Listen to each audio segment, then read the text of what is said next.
Welcome to Real Estate Riches, where Kathy Byrnes empowers realtors to achieve the success they've always dreamed of. Starting her career at 55, Kathy built a thriving business that offers the freedom of time and financial independence. And now she's sharing her journey to help others do the same. Whether new to the industry or looking to level up, this channel is your hub for proven strategies, inspiring stories, and the tools you need to grow your real estate business. Join Kathy each week to explore global opportunities, successful systems, and expert insights to take your career to the next level. Get comfortable, pick a video, and start learning. Your journey to success starts now. Hey everybody, it's Kathy Byrnes with Real Estate Riches, and today I'm with Brian Baniqued, and I'm really excited to have him on here, and he's unique, and you're going to find out soon. Hey Brian, how are you? I'm great, Kathy. How are you doing? Doing wonderful. So Brian, you have a very diverse portfolio of what you do in the real estate industry, and I love a little background, especially the fact that you started at 18. I like that. Well, yeah, thanks for bringing that out. Yeah, so it's 2025, and this is literally my 34th year in the business now. And as you pointed out, I started back in 1991.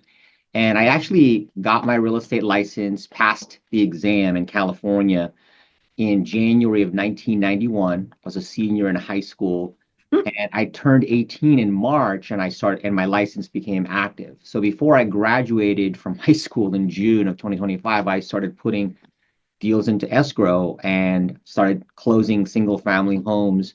And I did it with the primary intention of just having a job to save up for college, right? And so I used it as a way to pay for a biology degree, which took me about 5 years to do because I was working full time as a real estate agent the entire time from 91 to like about 95.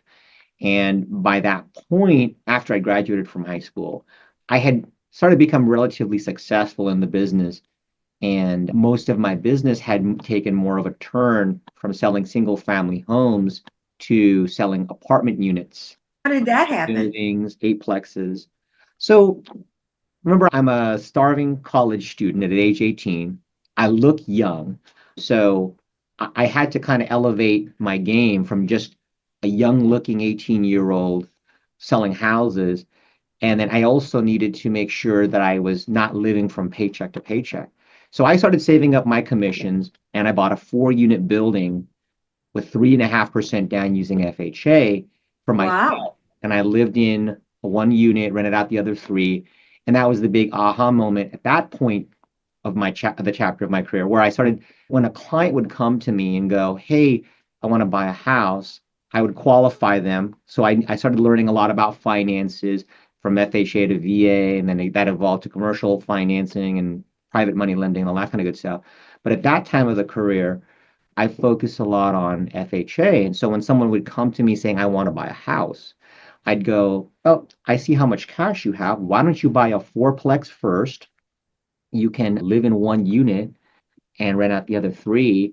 And then with it, you'll save up your cash in 3 to 6 months. I could sell you a house with 5% down because lenders will let you upgrade from a 4-unit and still have your owner-occupied privileges and buy a house with 5% down. So I take someone's 5% down payment and turn it into 2 transactions as opposed to one transaction.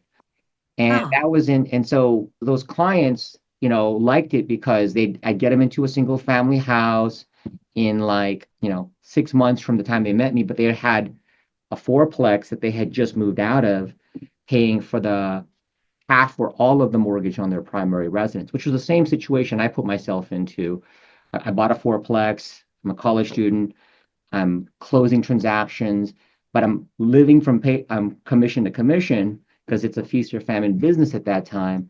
And now I saved up, I have my residency covered, and then I buy a house, and now the 4-plex is paying for the house, and that was the model I would use to sell to my and building equity. And it would be, yes. So at that time, it would be building equity. I'd be building cash flow. As a real estate agent, you know how we're taxed, we're 1099. It gave me all kinds of tax exclusions. Learned the wonderful world of depreciation. And as I started exchanging and learning the IRS tax rules for 1031 exchange, I would find that I would be able to accelerate the depreciation. And so now I found myself in this position where I got cash flow, I've got equity, I've got this huge write-off against my ordinary income from Yeah. real estate. And so that was around 96, 97. And then, by 1998, I decided I was going to start my own real estate office. As I discovered, when you go work in a laboratory, with a biology degree, it's really boring. And that was kind of how I had evolved into that. Wow, that's pretty awesome. So you were really thinking outside of the box initially just out of survival. And then you really realized, hey, there's an opportunity here, utilized it for your clients, showed them how to leverage it up, which probably built a reputation for you as well, right? No, it absolutely did. Because keep in mind, I'm balancing this whole thing of being young and looking, Yeah. right? So when I was 18 in high school and people had asked me how old I was, I told them that I noticed it was like, oh, it would create this skepticism. So, I wore a fake ring, grew a mustache, and then when they'd ask me, I'd just say, well, how old do you think I am? And then when they tell me, you look like you're 19, and this was back then, and I'd be like, oh, that's so great, how flattering, and then move on, right? Yeah. And so it was always and it was at a time in the early 90s where interest rates were 10 and a half. Yep. Unemployment was really high. People kept falling out of escrow. And so I just I decided I needed to up the game for understanding finances, different ways to leverage. And because of that, all of a sudden, people didn't care how old I was, right? Right, because you were educated and you had done the research. And that's an important point that I want everybody to hear. This is a business where you need to be educating yourself and understand different things like this, because that's exactly where you build trust with clients. If you show them a solution and it makes sense, you're the go-to guy. You become the go-to guy or gal. That's precisely what happened. Is these individuals that would become my clients, I would do 2 to 3 transactions a year with them. I'd sell them a fourplex, sell them a house. They'd save up cash. We'd buy another fourplex. I always told them, get attached to your fourplexes because there's a thing called 1031 exchange. In 2 years, I'm going to list those fourplexes. I'm going to sell them and exchange you into a bigger apartment unit. And by the way, I'm doing the same thing and I'm just building my cash flow. And so they really liked that. And so instead of me having to send birthday cards and Christmas cards to remind them that I exist, so that in 5 years when they go to sell that house, they might list with me, they're constantly calling me, and then doing another transaction a year. And so that built up a momentum of being able to do a high volumes of sales from Yes. 1998 to 2004, 103, 104 transactions. Most of them were double-ended. And then by the time 2000 rolled around, I'm also doing the financing piece behind them. So I'm doing the sale, most of the time double lending it, doing the financing, giving them an entry strategy to acquire a fourplex, and then already planting the seed that I'm going to list this and then sell it in 2 years and sell you something bigger. Wow. And of course, I could just track the 4 unit or 8 unit or 16 units income, and I can determine here's what it's going to be worth. Here's what the next guy is going to need as a down and a closing to buy it. And, again, I would see that, okay, instead of them making 1,000, now the next guy is going to be netting 800. And I just kept it to a point where I was like, okay, well, it was still worthwhile from a cash on cash return, from a cap rate. And so I was able to sell the same building 3 to 4 times over a 6-year period to different clients and just kind of leapfrog them up. And then of course, as those clients who were with me in the mid 90s, late 90s, started growing their portfolios into much larger and larger apartment complexes, like 20 units, 60 unit, 100 unit buildings, we couldn't just stay in California. So I started 1030 and exchanging their assets into Texas, Arkansas, Tennessee, Florida, Maine, Wow. New York. And so I got my broker's license in those different states throughout those different times. I bought properties during those times. And so that created this great vertical integration between having a separate real estate company. At the time, when I was creating and building my own portfolio of apartment units, it didn't occur to me that would be like what some people have as careers these days, right? Like these syndicators, like, what do you do? Oh, I syndicate. I get a bunch of people's money and we go out and buy these large apartment units and then we have them managed. And I was just like, oh, that was my side hustle. But it was kind of like at a time like where, when people would do fixed flips and people Yeah. consider that a job. And now like there's an entire science behind fixing flip properties. So that was that trajectory. And so, from 2000, so in 1998, I started my own real estate company. By 2000, I had my own mortgage company, separate entity, separate employees. And then, of course, I have these clients that are buying apartment units, right, with tenants, at least 4 units. So 4 tenants, 8 units or more. And so a lot of them are looking for property management. And so, we created a separate entity and, we would sell them the asset, manage the asset, and then, of course, plant the seed of like 3 to 5 years. You could sell this in exchange for better, but only do it if it's to your benefit.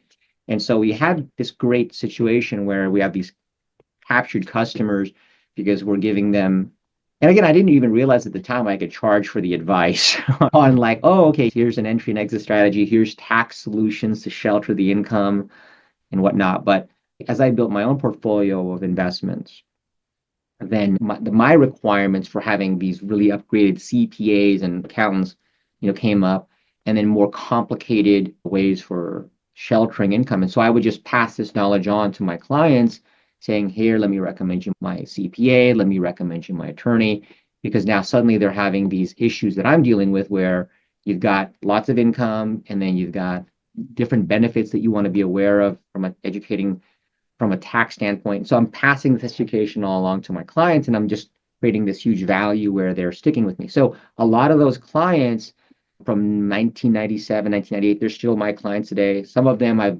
become partners with on much larger buildings together. Their kids have grown up and I've seen them born, and then now they've gotten their real estate license and they're working in the office with me. So, It's been an interesting life that you never saw it evolved, right? Yes, yeah, exactly. Well, what would you say to agents? Do you think that potential is still there in today's market for people to do this? The potential is still there. There's definitely difficulties now versus what I had. But at the time that I was doing this, I also had my own fair share of difficulties. The interest rates were super high. People didn't want to buy income property. You couldn't give it away, right? It was difficult to sell it unless you could, one, explain, well, what's a cap rate? What's an ROI? What's a rent multiplier? What's a debt service coverage? All these different things. What's depreciation, right? These were all not interesting dinner conversations that you'd have. And so, now those things, a lot of people the audience is a lot more educated, right? Yeah. Well, especially with AI. Exactly. And so, there's the opportunities does still exist. I'm seeing people kind of flip the opportunities differently from how I used them in the past.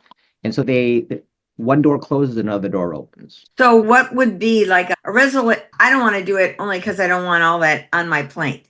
But what would an agent do who says, I don't even know where there's fourplexes around my area? There aren't a lot of that type of product even available. I'm in the Charlotte area. Now in Charlotte there is, but they're also high demand. So they're hard to get. So what would you say? Because you want a certain price point area so you're not dealing with kicking out your tenants and dealing with all that, right? Oh, no, absolutely. You bring up a good point. So not all areas have 4-unit buildings. Right. Now, all areas, though, and again, the opportunity for really getting 4-unit buildings, even in California, has gone away because the prices have gone up so much, and a lot of them won't qualify for FHA anymore just because they're much higher.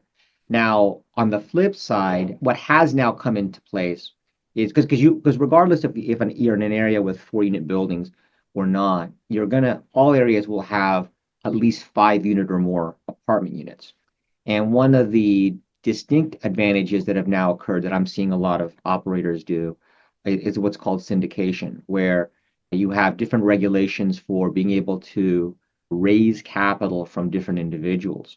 When I first started doing that in 2004, right, you were only allowed to approach friends and family with your offering memorandum. You could not advertise. You were limited to the number of non-accredited investors. And whereas now that same private placement memorandum has evolved into Reg C, Reg D, and even things like Reg A. So Now, now you're talking Greek to us residential agents. yeah. I have no idea what you're saying. And so So I was that, going to break that down for you because I knew okay. I knew I was getting that. I didn't want to get too much into the nerdy weeds of this legality stuff. But in a much more layman way, these are different rules of operation by which you can go out and talk to investors and bring money in to acquire these types of deals, right? Okay. Now, so because I know your audience is real estate agents. So like if you're a real estate agent, well, how do you use that to your advantage? Well, one, as a real estate agent, you're looking to make a sale. So if you're looking to make a sale on a multifamily dwelling, whether it's an 8 unit, a 10 unit, or 20 unit, you want to go out there and look for syndicators, individuals who may have the smarts per se, and then hook up with an attorney to put together operating documents by which they can go out and talk to other investors who, then they will call them as limited partners. They'll put in a certain dollar amount, whether the minimum is like 20,000 or 50,000 or 100,000, or as little as 5,000 in some instances under what they call Reg A, right? And this is Regulation A. And again, I promise I won't get too much into the weeds. And so how you use that as a real estate agent is when you're connecting with those types of individuals, you're able to then find a viable buyer with a substantial down payment and the smarts to acquire multifamily that then you're then selling. Now, what you could also do, and this is what I did in 2004, is remember I had multiple entities.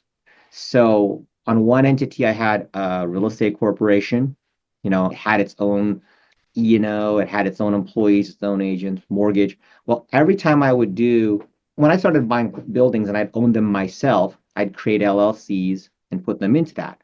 Well, that same LLC that you might put a building into as for title, you can use to then raise cash to go bring partners in and use that cash for that entity to create your own buyer and go out and buy your own buildings while still being the individual with the smarts as the general partner or the sponsor to be able to kind of control and direct the money to buy a good, viable investment, right? So, Well, let's slow down because it's really cloudy in my brain. I'm seeing that AI for an agent today who got just clouded her brain with all of this. I wrote down keywords and I could go into ChatGPT or Grok and I could say, here's what I'm thinking I want to do.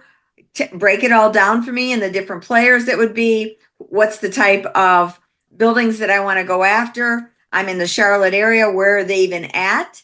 And who would be the likely partners like it? Is it doctors that just have extra money, things like that are investors just looking for a partnership kind of thing? And I would have it educate me. I don't need to know it all initially, but if I'm proactive enough to utilize AI to help me define it, and then maybe I find somebody like you who would say, yeah, this looks good, or an attorney that this is something that they work with all the time, who would kind of be my partner to help me besides AI to make sure that I'm on the right direction? Well, you kind of answered your own question there. So, and yes, you touched on a very new tool that I didn't have back then, and that opens up another, whole new world of AI, right? On a separate company on the management side, my partner uses AI, in crazy ways, which I'll get into later. But speaking to your point, yes, what's good now is if you know how to ask the right questions, Right. AI will answer that and kind of put down an outline. And as you stated, you want to be able to then probably find and align yourself with an individual who knows what they're doing. Right. So, for example, let me bring it back to when I first started developing real estate, right? It was 2004. Now, 2004, I didn't know anything about developing real estate. Sure. I have a real estate company. I own all these apartment buildings. I own office. I own retail. That's what I mainly sell to my clients. We manage it. And so then I was approached by a developer. Now the developer had the smarts, didn't really have the money. And at the time, I didn't realize, oh, okay, you have this thing called net worth because you have assets, you have equity, you have businesses. And so he aligned with me and I got my education in all not only in what you're looking at from acquiring something and its future value and why you'd want to acquire it and take the risk. And so there's that alignment piece that you touched on once you kind of get the education from, say, from an AI, right? Now, you want to be careful about AI because you also want to back up all of that information now in fact, Source. with an actual attorney. And you also want to make sure that those same laws apply to your municipality, to your area. Right. Your It could be zoning. something as like, hey, there's no fourplexes in that area. And you're right. And again, I'm not even promoting fourplexes these days, but that was just what kind of launched me in 1998 into like 60 unit, 80 unit, 100 unit buildings, and then later into developing and other things like that. And so to your point, you can use AI to ask those different questions and then kind of find other players. A key piece that we now have is we have the internet on steroids, right? We have Zoom, we have the ability to network remotely, and we are now on an international playing field. So Yeah. like, when I was in the early 2000s, when I was, going into different states and transacting business there or owning property there, that the internet still hadn't even evolved. If you probably recall, our phones were all, they didn't have a PDA, they were all separate devices. Well, now, we connected over LinkedIn. I have clients that, I've connected with from China, from Hong Kong, from Yep. Dubai. And, and business is transacted very differently now, especially on apartment units, like on single family homes. You might get a call saying, hey, I want to show your house, your listing on a Saturday at 10 a.m., right? On apartment buildings, you don't get that. You do a lot of the legwork before without even having to look at the property because you're just going to underwrite the income, the expenses. From that, it's going to drive what the value is. So you can go, hey, their asking price is correct or it's overpriced. And you just adjust your negotiations accordingly. Well, now it's even crazier because you could do a lot of that just from without ever leaving your office or your home.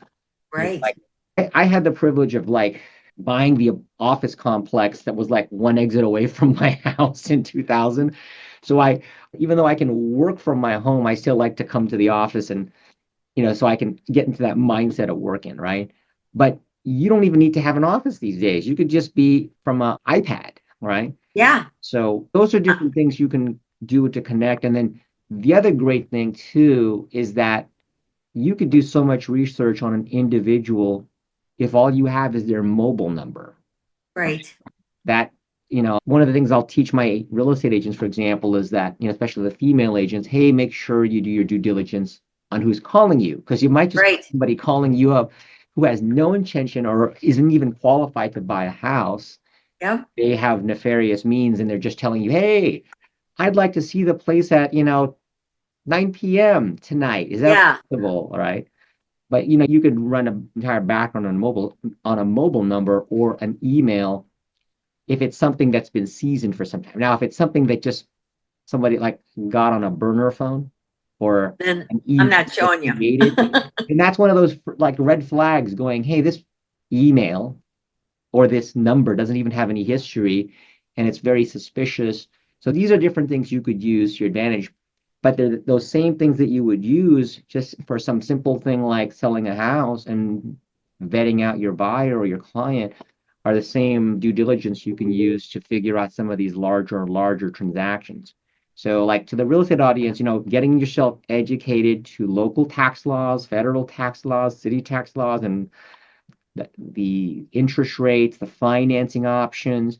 Those are think things I think today's market, though, I don't need to know that in depth. I don't want them to get lost on that because I can go right to ChatGPT No, and you're say, right. You're absolutely right. here's the zoning, here's the territory.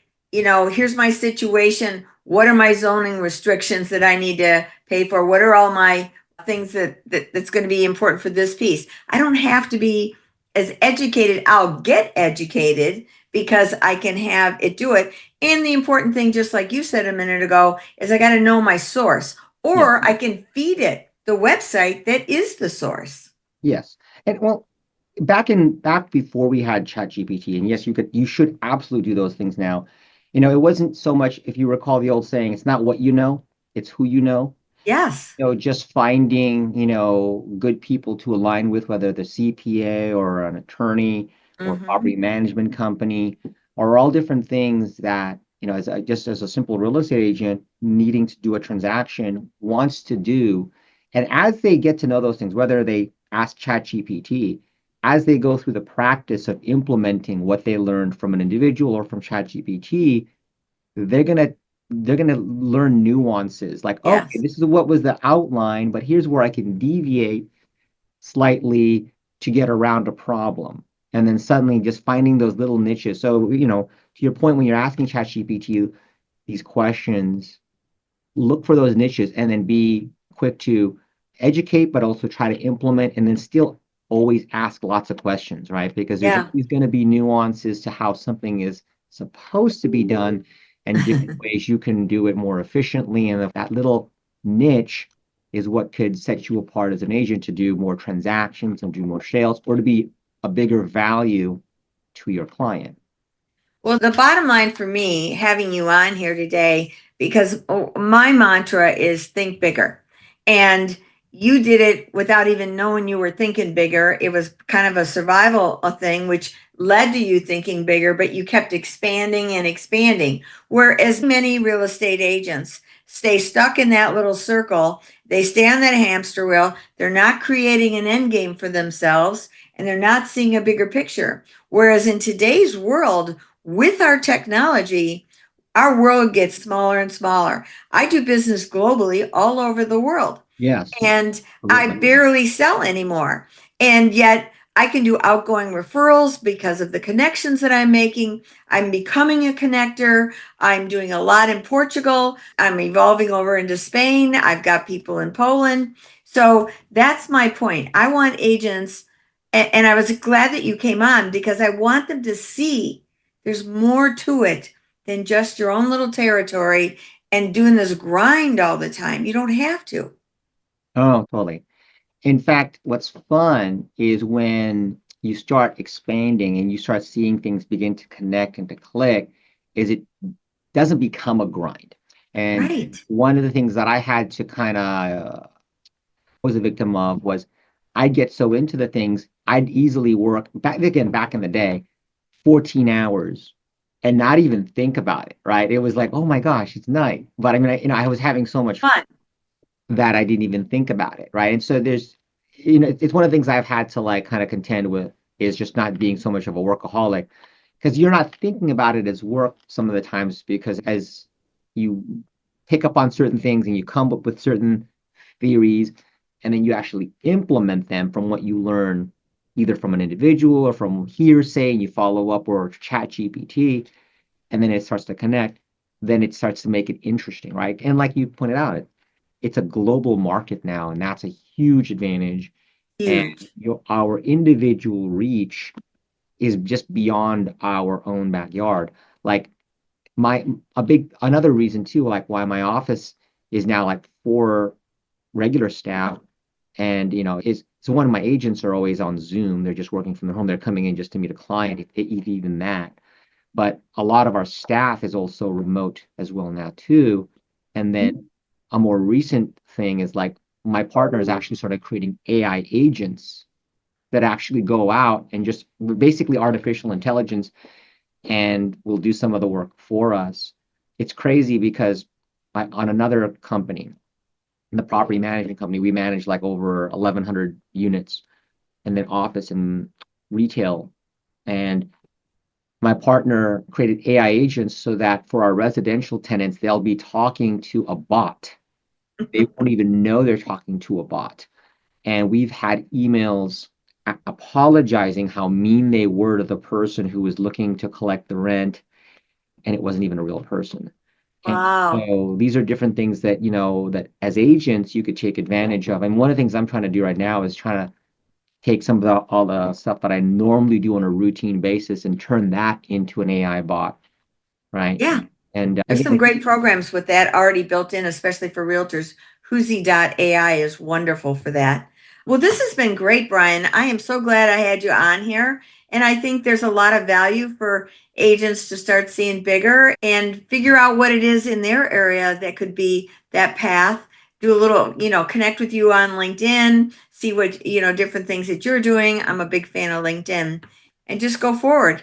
Well, thanks, everybody. I appreciate you, Brian. And we're going to have all his contact information so that you can reach out to him. If you got more questions, you want to work with Brian, maybe he's got a syndication going on in your area. You never know.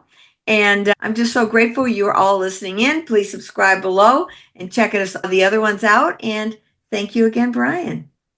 thank you, Kathy, for having me on your show. I appreciate it very much. So thanks for joining me on this episode of Real Estate Riches. Wasn't that great? I'm sure you got a nugget or two. I know I did. So if you liked it, please subscribe below, share it with everybody, make some comments. We really find that invaluable. And if you're thinking that you would love to talk about this a little bit more, let's schedule a business strategy call. I'll have the link below. And let's see if we can't mastermind together and see if we can empower each other. That would be great. So until next time, signing off. Hope to see you on the next one.